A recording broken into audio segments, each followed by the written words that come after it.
Madam President. The Senator from Tennessee.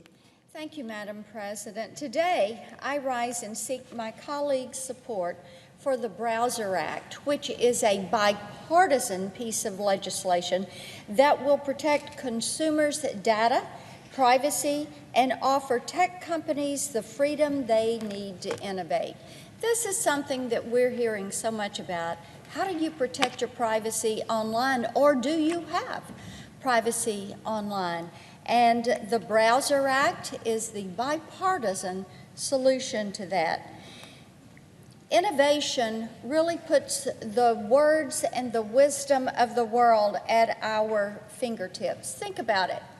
A click of a mouse, a touch of the screen, and everything that you're wanting to know appears right there in front of you. But now that we have all downloaded a myriad of apps and we're using search engines every single day, it's commonplace. But what we've learned, and what people are more aware of now than ever, is in the process of doing this, they've given away something vitally important and precious. That is their privacy, their information.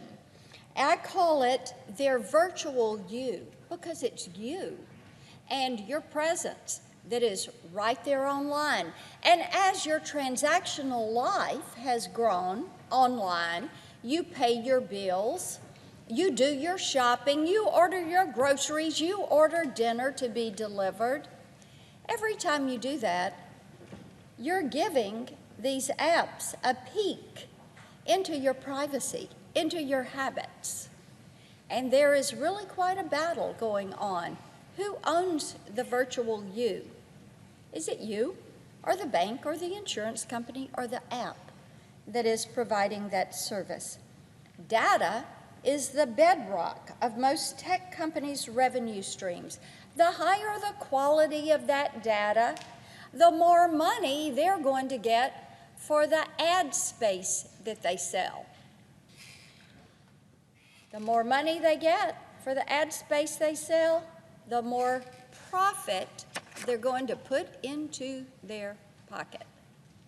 When you look at all these apps, Facebook, YouTube, Instagram, Google, Snapchat, all of these apps are taking your information, they mine your information, and it gets sold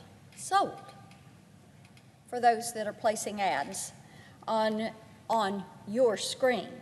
There's a reason why companies provide convoluted pages-long disclosure, full disclosure, privacy policies in tiny print, so small you can't read it. It's the same reason that watchdogs warn consumers. If the service is free, you are the product. If the service is free, take a look at these, you are the product. You are.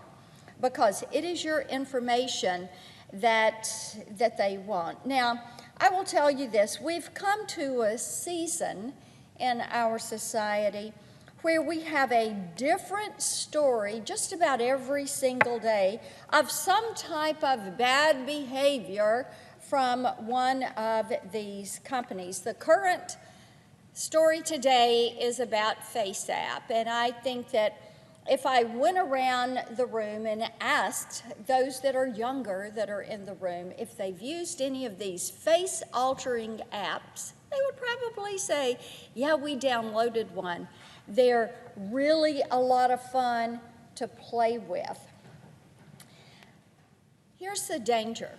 That app, these face-altering apps and FaceApp, is not limited to just bits of personal information that are going to be appended to a data set. It could be your image used publicly with your consent, of course, if you agreed to the fine print by clicking download, get. With that, you gave your privacy away. Consumers have really grown accustomed to clicking the get button. And they say, I don't have time to read all of this. It would take too long. I don't understand what it means. I just want to use this app. It's convenient. A quick scroll through an average Instagram feed this morning revealed post after post of artificially aged faces, all thanks to FaceApp, who now owns those images and can do whatever they want to do with those images, because you unintentionally, when you clicked get, you gave them the permission to use that. This is one of those things where you have to say buyer beware. Know what you are getting into. And ask anybody who downloaded that app last night, and I bet you they've got a little bit of buyer's remorse going on, and they probably wish they hadn't done it and opened those photos to be used by people they will never, ever know. Over the past few years, we've watched tech companies lose control of their own narrative, and that's for good reason. Customers feel invaded and are demanding a more satisfying response to the current parade of controversy. Something more than just, oh, we're going to do better in the future. It's clear that the tech company can no longer regulate itself. Big tech does not have the appetite for self-regulation. That is why I welcome my colleagues on each side of the aisle to sign on to the Browser Act. This bill really has been years in the making. I first introduced it in the House of Representatives during the 115th Congress, but my work on the issue began long before that as I chaired the Privacy Working Group in the House. This legislation, what the Browser Act would do, it would set up a federal compliance framework that tech companies would use as a guide. It would require companies to secure a clear opt-in from you, the consumer, before collecting sensitive information about your health, your finances, or your social security numbers. Things that are important and personal to you.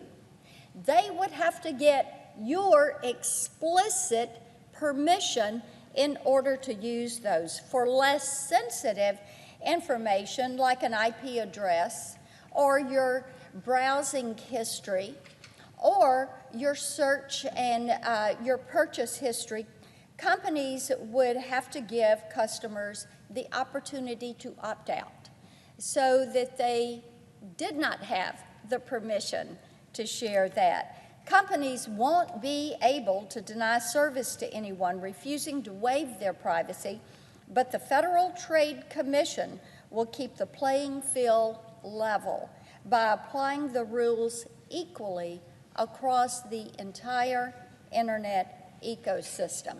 To recap that, you would have opt-in for sensitive information, opt-out for non-sensitive information.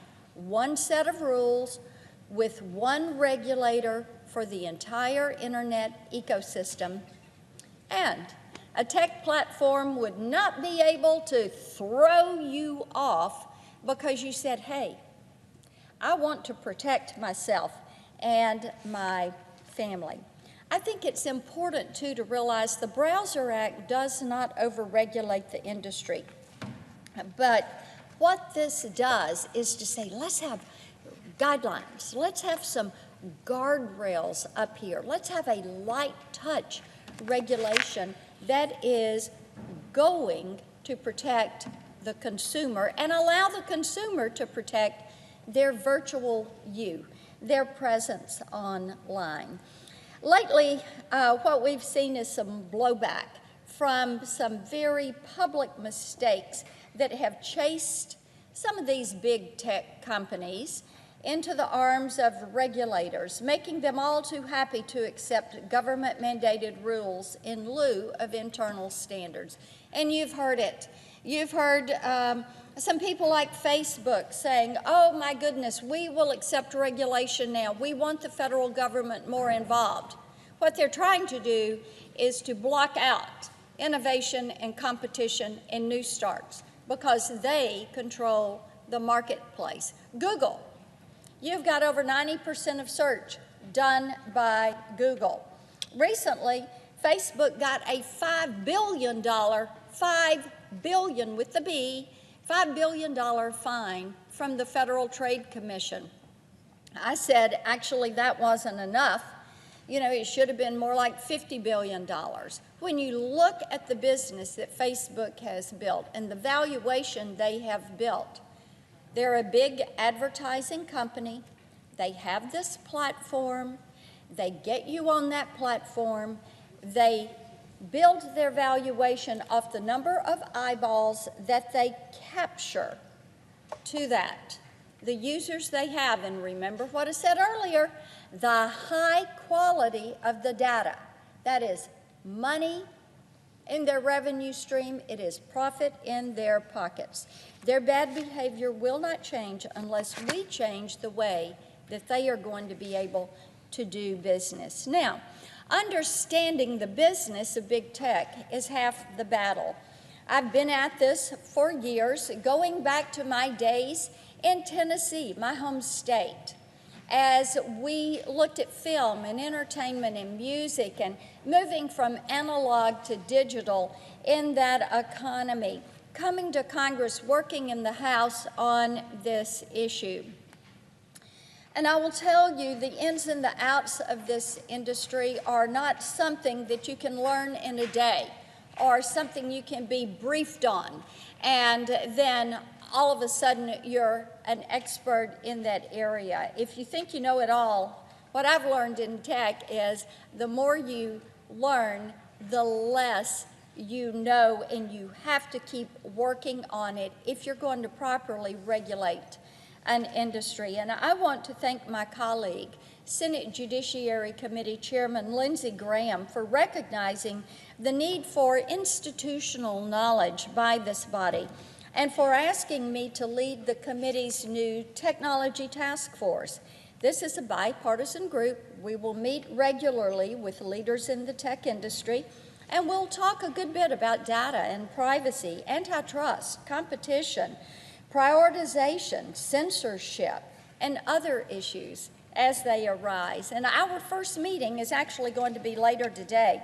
And I would encourage my friends here in the Senate to use this time, use this task force as a resource and study up, because these issues are not going to go away. And it is time for us to do something on the issues of privacy and data security, censorship, prioritization. And to my colleagues who are really very skeptical that we can use a lighter touch in regulating big tech, I want to say this. Washington is historically very bad at culture change. They're very bad at it. But what we do know is that when you're looking at the technology that now underpins every single industrial sector in this country, that technology goes through a life cycle, if you will, in about 18 months. We know that you can't do a heavy-handed regulation. We know you cannot regulate to a technology. We know that the guidelines need to be put in place. The guardrails need to be laid down. We need to make certain that businesses are looking at their consumers and now saying, you can trust us to be a good steward of your information. And consumers, citizens, Tennesseans in my case, need to know that I have asked the tech companies to work to restore the trust and the confidence that is needed by the online consumer, and to move away from having it understood by people, understood in the negative, if the service is free, you are the product. Let's join together in a bipartisan fashion and give the American online consumer the ability to control and to own their virtual you, which is them and their presence online. Mr. President, I yield the floor, and I note the absence of a quorum.